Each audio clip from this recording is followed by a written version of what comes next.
Hello, and welcome to Higher Voltage, a podcast about higher education that explores what's working, what's not, and what needs to change in higher ed marketing and administration.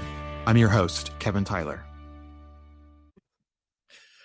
Welcome back to Higher Voltage. So pleased to have you all with us today. I am pleased to welcome Tanya Clark from 3 Enrollment. So Tanya leads HBCU partner development at 3 Enrollment, otherwise known as 3E. And what she does there is translate data into action so campuses can attract, retain, and graduate best fit students.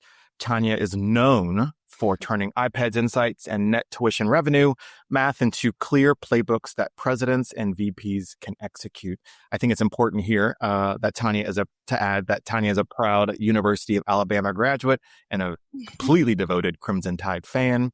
And in her role at 3E, she has launched the HBCU Data Challenge, which uses iPads data from 2023 to showcase how historically Black colleges and universities, HBCUs, stack up against their peers, debunking myths and highlighting current enrollment trends. And so every week in the football season of 2025, Challenge focused on a different metric each week and included practical tips for enrollment strategy. Tanya, I am so pleased to have this conversation with you on Higher Voltage. Welcome. Thank you so much for having me. I'm excited to talk about the challenge and just higher ed and our passions all together. Yes, same. So I would love to start this conversation with some of the trends that we're seeing in HBCU enrollment. I've seen some really hopeful trends upward, of course, in enrollment and applications. What are some of the most exciting metrics that you've come across in this work that you do for 3E? Absolutely. Lots of exciting trends. I've seen this fall 2025 enrollment term. Really strong enrollment at the top of the funnel, meaning there's been a lot of intention with enrollments. Higher male admission rates, some of the highest ever seen over time, ever. I know at Jackson State and Alabama A&M University, they had record high male freshman class in the culture that's very well received. And I just really like the way they are shaping their classes. So that's one trend that I'm really excited about. And then also retention metrics. I really like, to see the freshmen come in, but I like to see them stay and graduate as well. So just that first to second year persistence has been a very exciting trend for me. And I've noticed a lot of growth in a few different programs, specifically Tuskegee University, Hampton, as well as Morehouse as well.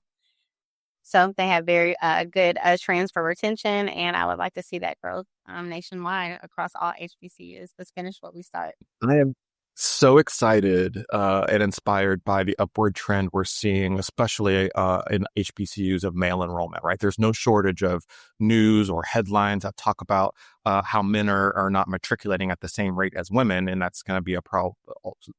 Creates all sorts of problems for the future. But that trend is especially hitting hardest in African American communities. And so it's really exciting to see this upward trend in enrollment among Black and African American men.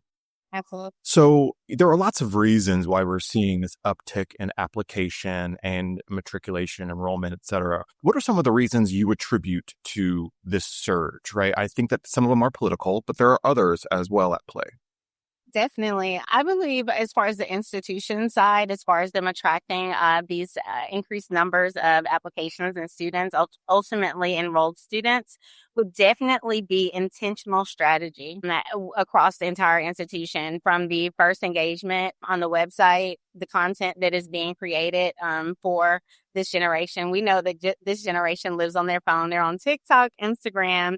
They're all about notifications. So the schools that are really speaking to the students with that type of intentional marketing, they are the schools that are winning. And a lot of schools some schools have got on the trend of meeting students where they are. That means belonging, really paying attention to the outcomes of the students, not just that first day, that first week, the excitement of school, but really following up with the students and really having an intentional relationship for them to belong to the school. I think that HBUs have gotten really sharper as far as who they are recruiting as well. They are looking at not only, those students with the high GPAs, but they are looking at STEM students. They are looking at, athletes. One of our partners at 3 Enrollment, Jackson State University, they had a surge of enrollment, with the football just belonging marketing. They had a lot of students that really plugged into the Sanders family.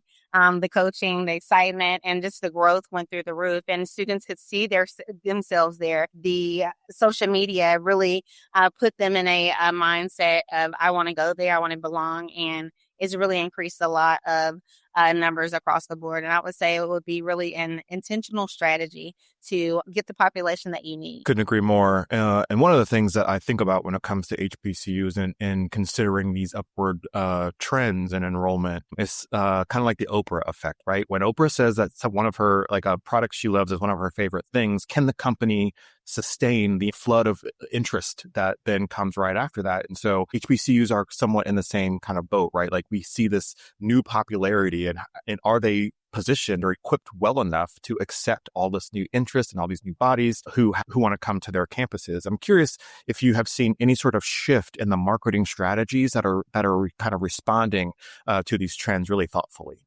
Absolutely. You have with the strategies that are in place, alignment has to be in place to receive the momentum that comes with the applications and such. I know a few institutions that I have been speaking with, they had a surge of growth on the undergraduate side. So in most HBCUs, they're going to have a capacity on dorms, availability as far as parking, buildings, and they have really had to dig into some new plans to increase the amount of dorms available, increase the classrooms, and there's a lot of construction going on. I visited Alabama A&M University this fall.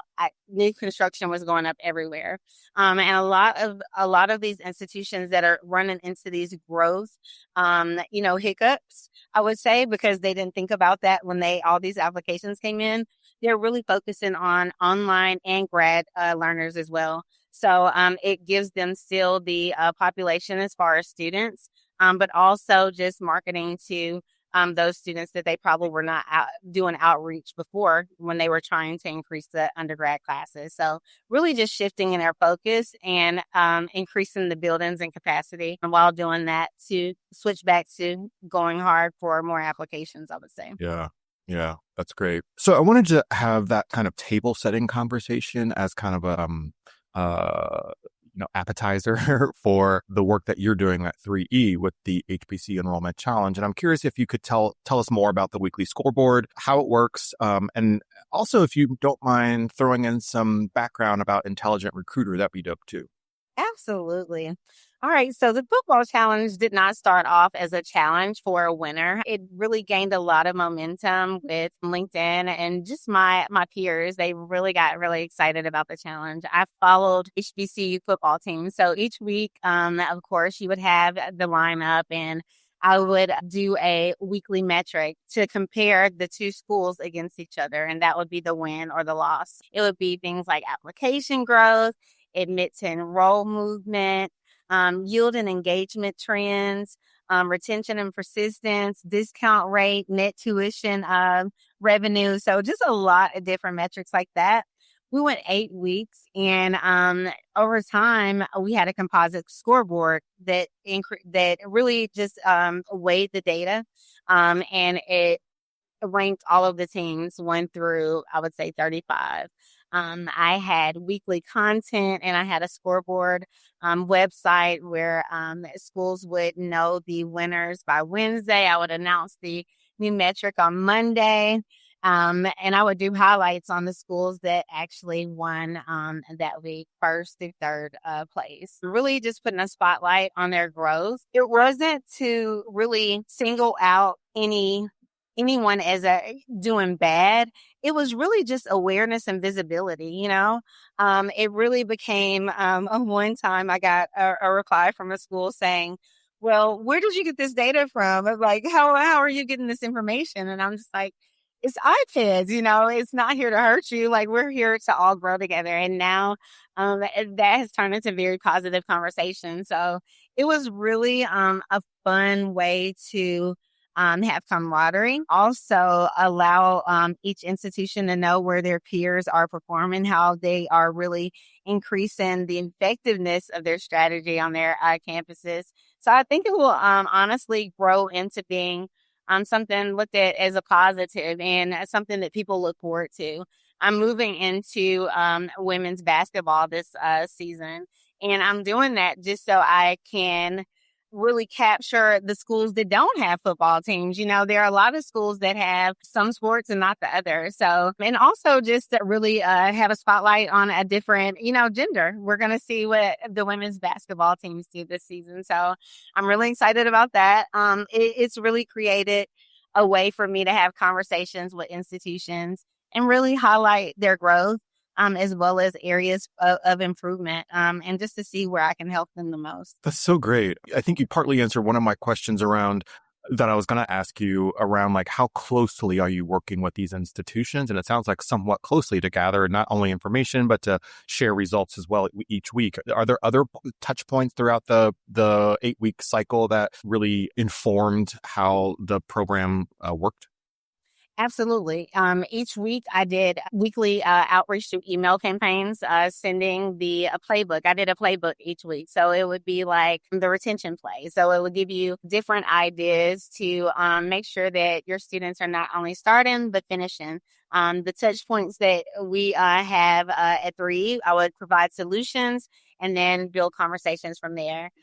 Each week on LinkedIn as well, I would tag each winner. So I have a few networks that I am a part of. I would tag those networks and really just invite, everyone to engage and just really be a part of the competition. It created a lot of excitement there. It created a lot of inbox conversations that have created conversations, but I look forward to more engagement with a lot of the schools. I know a lot of communications just get lost in emails like, I didn't even know that you sent me that email. And then after a while, they finally get it. So I want a way to really get it out to the enrollment leaders, the just institutional leaders all together. So they know the numbers, they know their competition, and they just know that we're here to help them with solutions in a different way, not just, a cookie cutter method, but we really focus in on partnerships on a one-by-one basis. What works for one school will not work for another school. What works for one culture will not work for another culture. And all schools are different. They all have their different foot stamp, their blueprint. It's just different. And I'm from Alabama. So I went to Alabama A&M every summer as a kid through different science and math programs, all the way through freshman through junior year, just for, general courses. So I've always been a part of the school. I really understand the culture there. But when I came to Atlanta and I, visit Clark Atlanta or Spelman, totally different culture. It's a HBCU, but you get something different everywhere. And each student deserves that different storytelling that that school or institution has to offer to know whether they belong or not. Amen. I totally agree with that. It's hard being a college or university president. Higher education leaders face tough choices, and the best path forward isn't always clear. Neither is how to communicate about the choices that an institution has to make. Trusted Voices explores the complex intersection of leadership and communication. Each episode, hosts Teresa Valerio Parrott and Aaron Hennessy chat with university presidents, industry thought leaders, and each other about the latest news in the industry and the challenges and opportunities facing those in the most visible roles in higher ed. Listen to Trusted Voices on the Volt Podcast Network, wherever you get your podcasts. I'm curious if there's anything that you learned about the HBCU sector that you didn't know before because of this new initiative that was surprising to you.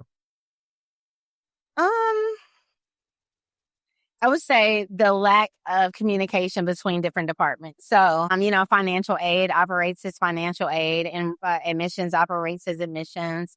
Retention operates as retention, opposed to it being an enrollment, system, a whole culture where everyone is on the same page. So it creates fluidness for not only their strategy, but also for the student and how they feel less friction as they are going through the processes of not only learning about your school, but becoming a student and hopefully becoming a graduate. So just really the lack of communication between those different departments, understanding that one cannot move without the other. And also the lack of some resources. As you said, I went to University of Alabama, but I really have the empathy and the heart for HBCUs as well, being a product of an HBCU through a not part-time basis. But I really feel that the lack of resources as far as technology, like Intelligent Recruiter, having that extension from the admissions department that can always handle the questions of a student. I remember when I went to Alabama A&M, we would have to go from one building to the next building for registration, get a signature here, come down here to pay. It was just such a long process that it was crazy. At University of Alabama, we got on the phone, put in the call numbers for our class, submitted it, and it was headed to the next department. So it was just less friction. It was less reasons for a student to say, this is too much for me today, you know? And also with Intelligent Recruiter, it just speaks to the need of the extension of the bandwidth of a HBCU. You know, you have probably 6 people working in an admissions department, some less for smaller private institutions. And you have to think they have to do tours, they have to go do visits, they have phone calls. I was in the office of one smaller HBCU. The phone rang so many times. A young lady was going to do one thing and she got off track so many times just by the phone ringing. And I can just only imagine how the student that was waiting on this task felt, but they don't understand that the bandwidth there is just not available. So a tool like Intelligent Recruiter, it really is an extension of your culture, your story, your institution, just all around. It really speaks to the student about your institution only. If a student has a question about how do I submit my transcript? So instead of them getting hung up on 50 times or, calling and leaving a message because no one is available, they can just go straight to their website. That's where Intelligent Recruiter lives. So say, for instance, it's Florida A&M University. They were the winner of our challenge, and we made up a prototype for them. Maybe it would be called the Rattler, right? So the Rattler is there. You can ask the Rattler this question. It's going to take you directly to the information that you need, answer the question with empathy, very customized to you, not just a Google answer. And so it creates less friction for a student to say, maybe school's not for me, or maybe the semester is not going to be the semester for me. Every student needs that answer, sometimes at 3 o'clock in the morning, sometimes at 1 o'clock in the afternoon, sometimes at 8 when they think that the admissions team will be there and they're not there. But the Rattler is always there to really smooth that process for the student and actually the team. It creates feedback for the admissions department. They know the questions that are being asked, the students that are really engaging and who they really need to interact with that day. Sometimes if it is a higher level situation, but I would say this bandwidth issues, going back to the question, I know I got off on the Intelligent Recruiter, but I'm so passionate about it because I really know the need for it in the HBCU culture or just atmosphere altogether. Yeah, I think that's right. And I think that the issues that you raised in that response are so reflective of so many different types of institutions, but they seem to hit HBCUs so much harder because of the lack of resources across the institution, right? And I think those get amplified as needs arise and as other problems kind of fall on the plate. And I think that I think that Intelligent Recruiter and the way it sounds like it works makes this a more student-centered experience rather than an institutionally focused experience, which obviously is one of the pillars of higher education marketing, is making sure that you see the audiences you're trying to speak to and meeting them where they are. And I'm excited about how it is helping schools like Florida A&M. Shout out to Alonda over there for winning the first season of the challenge and what it can do for not only engagement, also obviously enrollment and retention. Yes, it really can help not only the institution, but the student really feels like they have someone talking to them just face to face, really looking at them, hearing them, understanding them, and meeting them exactly where they are. And that creates a relationship with the student that is, first of all, trusting. that they know. It's almost like your mom. If you call your mom or dad, normally they're going to pick up the phone, right? If they're available. And sometimes even if they're not available, they're going to pick up the phone and say, hey, do you need anything? I'm a little busy, but hey, I'm here. Intelligent recruiter is always here. A sense of belonging has been found to be one of the real factors that really focus on a student really graduating and really retaining interest in a program. We don't know all of the different, just roadblocks that a student may face. It may be transportation, lack of money, first generation students. Nobody has done this in my family before. So how am I supposed to know the answer? So just having that 24/7 assistance there and just someone to hug you and understand where you are in the form of AI is top notch. And in our institutions and our culture, we need that to make sure we continue to increase those, male classes being, record breaking this year, to make sure we continue to focus not only on those applications, but on the outcomes of the students, meaning the jobs that are available, meaning the resources that are available. So you create a strong alumni where legacy will build the school and the applications alone in the future. And that's something that you see a lot at like Spelman, Morehouse, Hampton, Tuskegee, Howard, that has a strong legacy base. Oakwood University, I'm working with. I've been speaking with them in Huntsville, Alabama, where I'm from. Strong legacy because they have Christian values, a 7-day Adventist institution, music focus. So every school has this niche, but just that sense of belonging will go very far if you just do the small things in the beginning. Yeah, and I think that the history of underfunding of HBCUs means that these institutions have a lot of catching up to expectations that have evolved with the pace of time. Right? So students that they're trying to attract have the same expectations as everyone else in the world around customer service, around how to find information, et cetera. But HBCUs are just uniquely poorly positioned to meet the expectations that have been created by this fast-paced technological world. And so I'm really glad to see that these investments are being made in order to close the gap between HBCUs and other types of institutions who kind of have this on lock.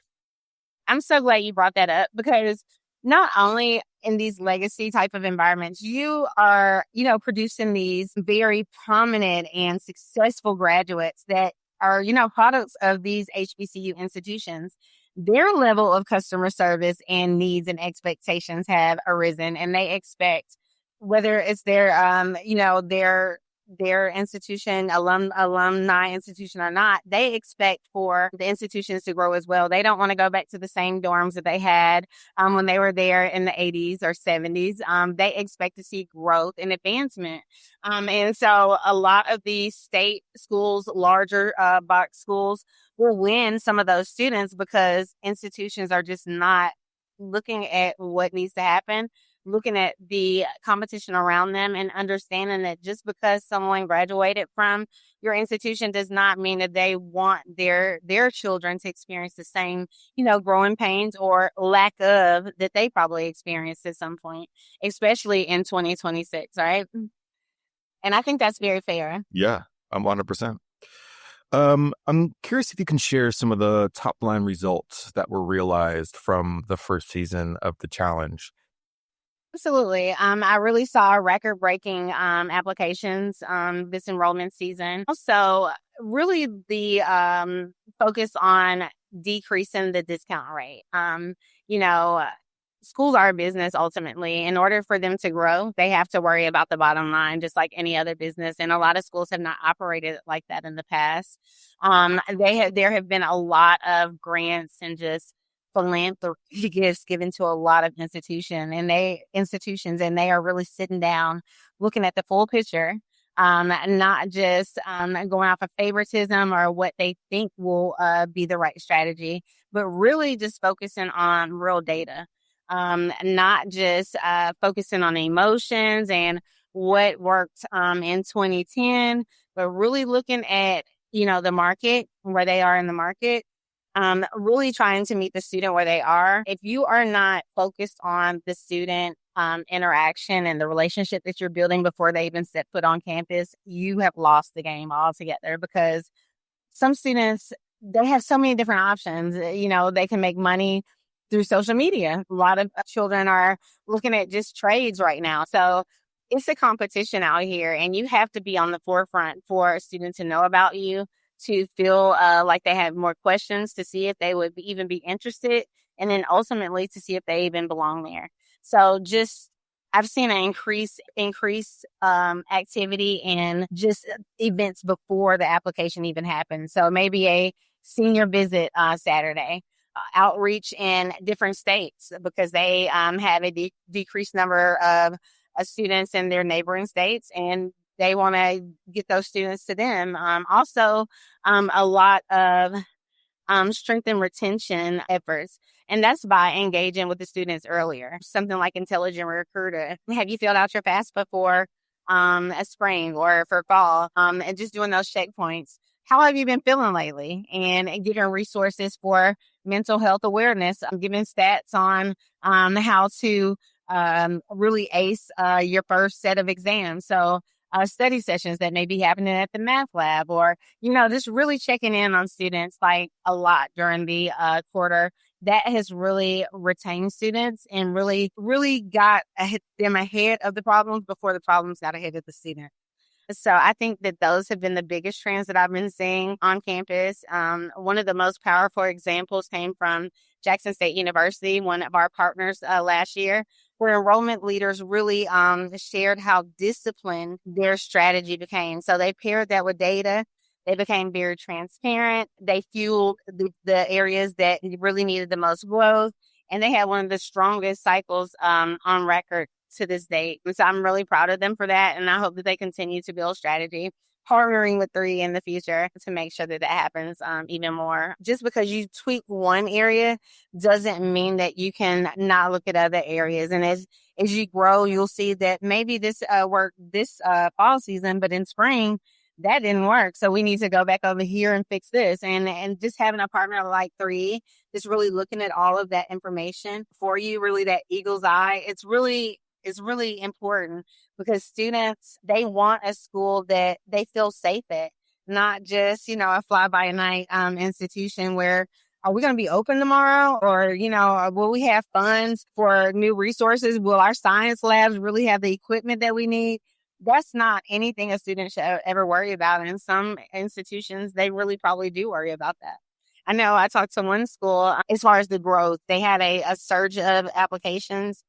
They ran out of dorms. And so they were sending students to hotels in the city. This is a very small city. They were sending students to hotels. And I was just thinking just to myself, oh, my mom would not go for that at all. Like, Tanya, this school is out the door for you. There's nowhere for you to stay, and you're not staying at a hotel. So whether it's one of the most top, affluent schools that you can think of, best major school for you, you're not going there staying in a hotel. Sorry. You need to go to plan B or C, And so just that type of trust is what they need from the beginning. One of the things that I think is so compelling about this initiative that you've launched is that it really forces institutions to look at all of the inputs that go into its marketing program, right? Like, we can only tell the stories that exist and that are true about a campus. And when we say we do X, Y, and Z, that's not really proven to be true in the data or the experience or whatever it is, then we are not telling a true story. And so I'm really grateful for this reassessment of the experience and its value to the marketing program, because if we are not telling the truth, then we're not going to get the right people. And as you say in your work at 3E, we're looking for the best fit people to attract, retain, and graduate. And if we are not looking under all the rocks around what the living quarters look like, what the class rigor sounds like, what kind of support services are available, we're not assessing that all of the time, then we are not always telling a really true story. And I think that goes to the constant care and feeding of the business that you talk about, right? If we're not delivering on what the promise is, then we are behind the 8 ball.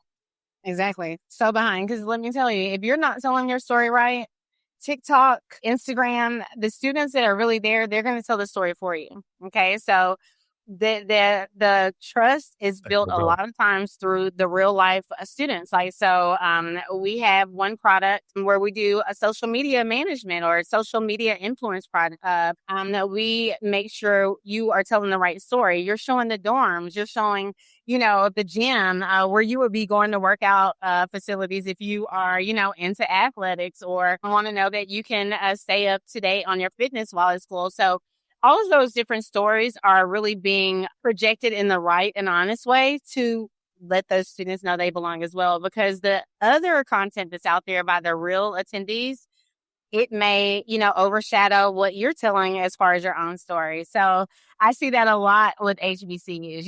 You can't go to some pages and actually see, feel, and taste almost what the experience would be like. But definitely, if you go to an actual student, they're going to give you the good, bad, and the ugly. So I would say, like you said, don't get behind the eight ball on the storytelling. Be honest. Exactly. One thing is true about higher education marketing is that it is always happening, whether you at your institution is doing it or not, right? Right. Yeah, it's crazy. Yeah.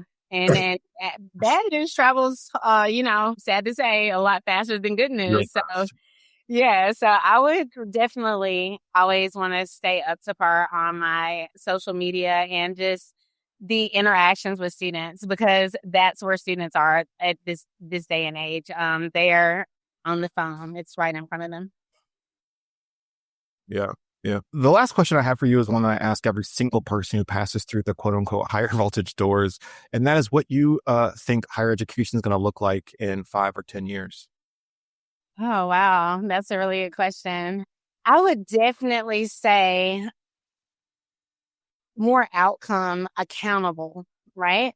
Not only do they want students to come in and have a great experience, but the outcomes for the students will really be held to a higher standard across the board, because there are so many different options, like I said, for these next generations that maybe you have to focus more on the outcomes, not just an experience while you're there, to really hold the population that we really want to hold, especially in the HBCU, population and culture. It's really important for just for us to have a stronger foundation, and education to me will always be the key. Whether you work in your major or not, just being in a university, it makes you more universal. You know how to talk to people, you know how to interact, you can finish something, you know how to struggle, you know how to win. It just gives you so many different experiences that our culture really needs, but definitely the outcomes will matter. So just being more accountable on that side. Also more student-centered. It won't just be all about the name of an institution, but really the institutions that are really focused on the students, their experience, their outcomes, their camaraderie, their experiences abroad, off the campuses. How are we linking them to other, parts of the world and with different people that don't look like us, just those student-centered institutions will really be the institutions that grow. I don't think it will be about name or just the most popular, but it will be focused on where a student, what's in it for me? Where can I get the most for me as a student? And then also finally, it's going to be, I would say, very data transparent, meaning that there's a lot of increased use of AI. There's an easy way to find out the information that you need. So like you said, just clarity. And being honest and open will really take you a lot further in an institution, because information is at our fingertips.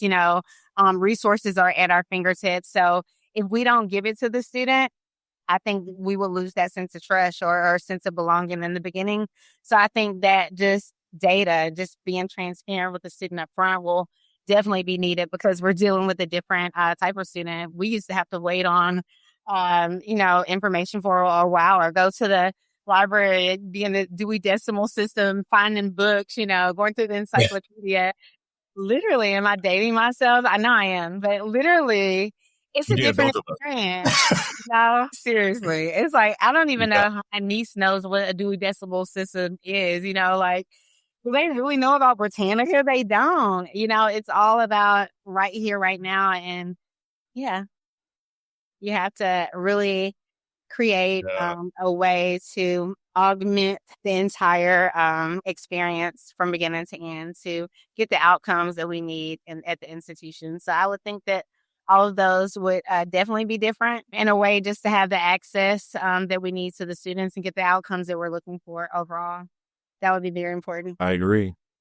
Tanya, thank you so much for this conversation. I'm so thrilled about the work that you're doing, not just at 3E, but also on behalf of HBCUs in the country.